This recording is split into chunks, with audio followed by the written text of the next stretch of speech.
Today, I just wanted to do a quick video on the recently announced proposed legislation on the Canadian handgun freeze.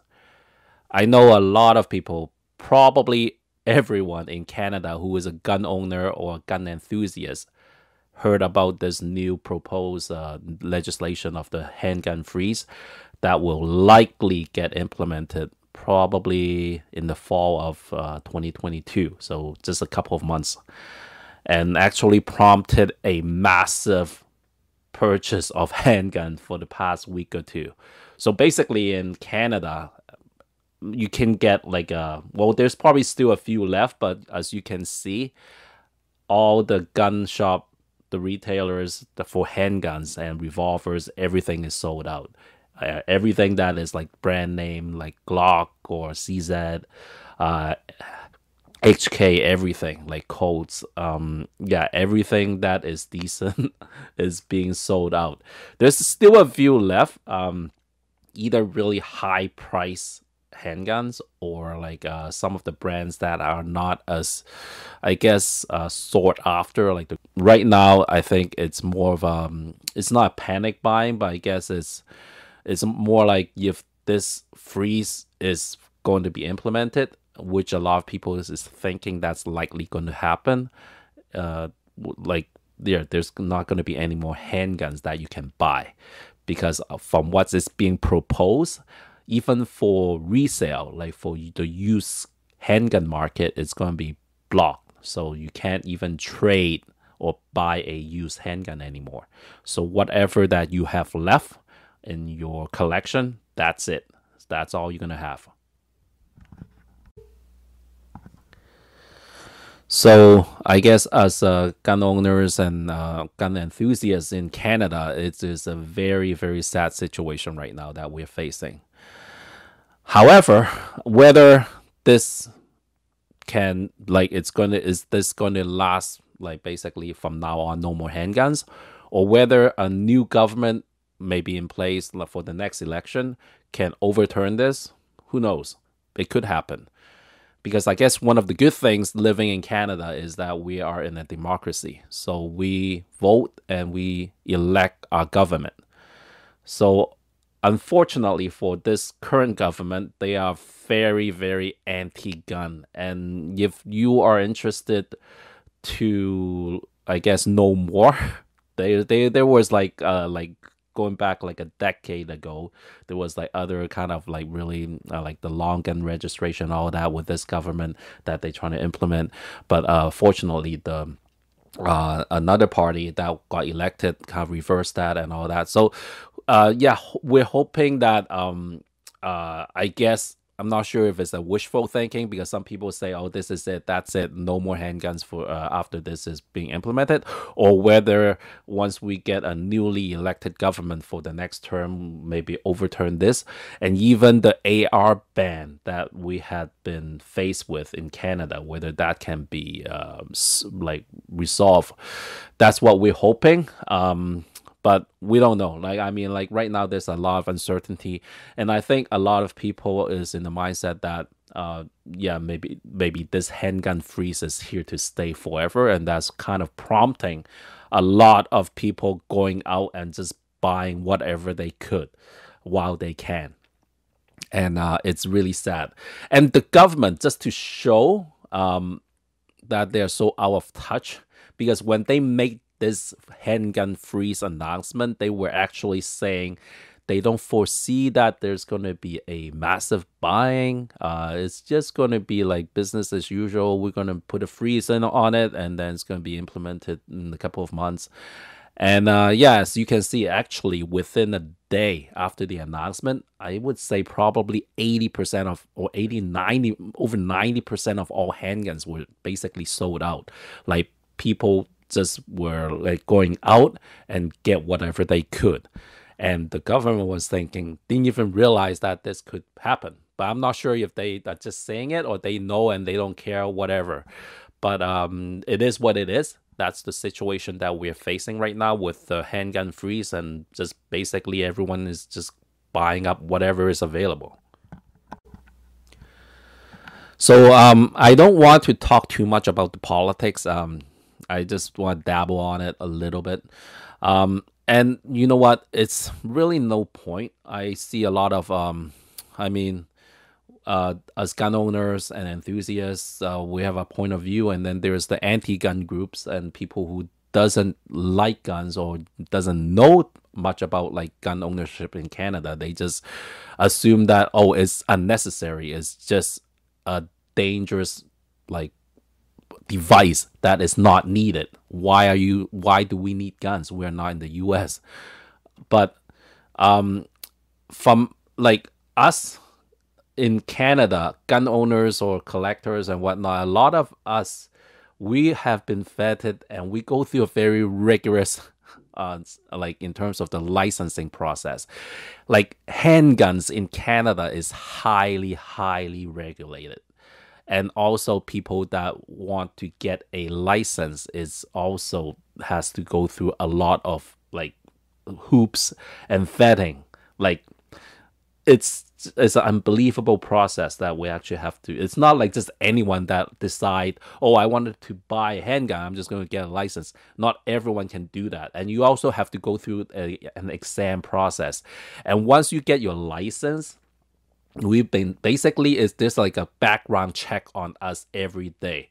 So all gun owners within Canada is probably the safest and also the most vetted people within Canada, like on a daily basis. So all this kind of handgun freeze and then the banning the AR-15 and all that, I mean, targeting licensed gun owner, I mean, it's for politics, for whatever reason. I mean, if they really wanted to, okay, make it safer, I'm not saying I agree with it, but at least provide some middle ground. For example, let's say if they wanted to restrict the usage of AR-15, okay, maybe have another class of license that we have to go through, maybe a more strict like vetting process, even like a one-on-one interview, whatever. At least give us that options to, yeah, if you want to even make it more stricter, but like do that instead of just banning it outright. Nobody owns it. Or maybe even allows the opportunity for us to maybe keep it. I know in some other countries with gun ownership and gun clubs, they are very strict. Have like maybe the gun range have a facility for gun owners to store their rifles or whatever at the gun range. Have that option, but no, they don't really look into other avenue. They just said, okay, ban it. So basically, that's the situation for the AR-15. So for the handgun, same thing. Couldn't we have a more maybe middle ground to work with? Like if you really want to, want to restrict the potential danger of us, which we're already having a very high level of, I guess, securing our handgun, because essentially we're not like in Canada. I'm not sure, especially people, I guess, like in the US, they don't realize like for a handgun, we have to store them in a safe, and when we bring it out, it's in a lockbox.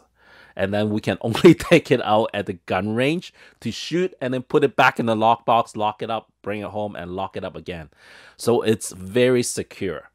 They have, I mean, a lot of, I guess, the arguments of the anti-gun people, like what they're saying is, oh, they could be stolen, or maybe some crazy person can take that gun out and then shoot up everyone. I'm not saying it's not impossible. There are theft of like guns in Canada, but very, very rare, like relative to the illegal guns that is being smuggled from the US to Canada to commit crimes. But they are saying, oh, we have to address this concern, so they're going to ban it or restrict it like heavily instead of addressing the real core issue. So it's frustrating. But I mean, I think we should at least have an open conversation to find some middle ground instead of going to the extreme measures to really attack the licensed gun owners. And what's even more frustrating right now is the government, like Trudeau, actually announced a lesser penalty for illegal gun like criminals that use illegal guns to commit crime. They are lowering the penalty on that.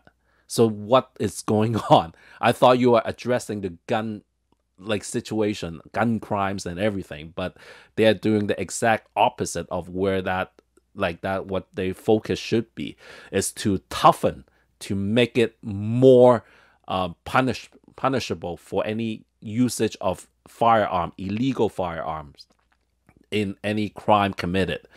So it is what it is right now. We can't, unlike the US, we don't have a constitution, like no Second Amendment, like we don't have a right to own or bear arms. It's basically a law that can be changed. It's a legislation, and it's not rights that we have, unfortunately. It's basically we need to based on what the government's legislation has been enacted, and we go through the licensing process. And it's a different mindset in terms of owning a gun as well. In Canada, most of the use of a firearm, especially handgun, is for sport shooting, for competition. You're doing your IDPA, your IPSC, your 3 guns competition, or just target shooting. So basically, that's the main usage. I mean, some people, maybe they want, as a collector, they want to collect. So that's basically for collection. We cannot even conceive the idea of using a handgun for self-defense. Like, that's a definite no-no. So even if a burglar goes to your house, you probably, if you really need to defend yourself, just get a baseball bat or something. Because if you try to take out that handgun as a self-defense weapon or whatever, you might get in a lot of trouble, even more than the burglar who's trying to burglarize you. So that's how the system is in Canada. And that's why in terms of our how we treat and how we have to be responsible for our firearm, we're very, very, very strict on that. So that's why it's very interesting when I see videos from, let's say, like Coleon Noir. I love his video on just reviews and talks about, I guess, the gun politics situation in the US, and his has a very great style. And I remember there's an episode on his preferred daily carry, or because I would assume a lot of gun owners in the US, especially who's really into it, they basically carry carry a handgun as almost like bringing carrying a belt. Going out, and then they say, oh, if I go out for a run, I use this one. When I go travel, I take this one, and then when I go to the mailbox, I take that. It's very interesting, and I guess quite entertaining for us, because we couldn't even conceptualize the fact that we can actually bring a handgun out walking just to defend ourselves. I mean, because we basically, our handgun is a more highly restricted sporting device. It's almost like a golf club, but we need a license to bring to get that, because there's a potential danger with that. Anyway, so I was actually planning to make some video on a new gun that I purchased a little while back, not too recent. But I figure I wanted to kind of just do a little video on this first, just a quick one on the Handgun Freeze situation in Canada, and hopefully either we find some middle ground at the moment, and I guess if we can have a new government that is more reasonable and actually address the real situation with handgun more effectively, which is targeting the criminal and the illegal guns that is coming up to Canada, and not just take the easy way out and just ban this, ban that, and just hurting all the legally gun owners. Because in Canada, we are a very small minority, so it doesn't really have much impact to them. They think that's why, that's the easy way to do it, and to create some noise that we are doing something. I would say more realistic approach is if they deem that the current protection, or I mean restriction on firearm or handguns and the vetting process or whatnot is not sufficient, then strengthen that. Whatever, it's not something I want. Definitely nobody wants that. But if that's what it's take, at least it's better in terms of just banning everything outright. Make it make a middle ground. Maybe have another class of restricted firearm, and then maybe another couple of other exam process, even like maybe like every couple of years there's like a retest, whatever. At least give us some option instead of just blindly banning everything. So anyway, that's just kind of what I want to kind of share my opinion. And yeah, anyway, yeah, hope you all can subscribe to my channel and like and comment. And I will be making some more videos shortly. It's been a while. I've been a little bit busy the past little while. So, but I want to just do this video first, and then do a couple of more other videos. Try to do it a little bit more on a regular basis. I'm hoping to do that. And yeah, take care, everyone.